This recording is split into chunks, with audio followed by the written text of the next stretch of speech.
In this guide, I'm going to show you guys how to watch MLS on Apple TV. Let's get started. First, open the Apple TV app on your device. If you don't already have it installed, download it from your device app store. Next, sign in with your Apple account. If you don't have an Apple account yet, you'll need to create one before you can access Apple TV content. Once you are signed in, make sure you have an active Apple TV subscription. Starting the 2026 MLS season, every MLS match, along with the Leagues Cup, MLS Cup playoffs, MLS All-Star Game, and exclusive MLS programming, is included with an Apple TV subscription at no additional cost. There are no regional backouts, so you can watch every match live or on demand. Now, from the home screen, scroll to the MLS section or use the search feature and type MLS.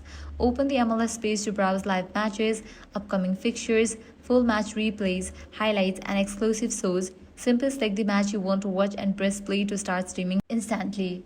If you're having trouble accessing MLS content, make sure you are signed in with the correct Apple account, verify that your Apple TV subscription is active, update the Apple TV app to the latest version, and check that your internet connection is stable.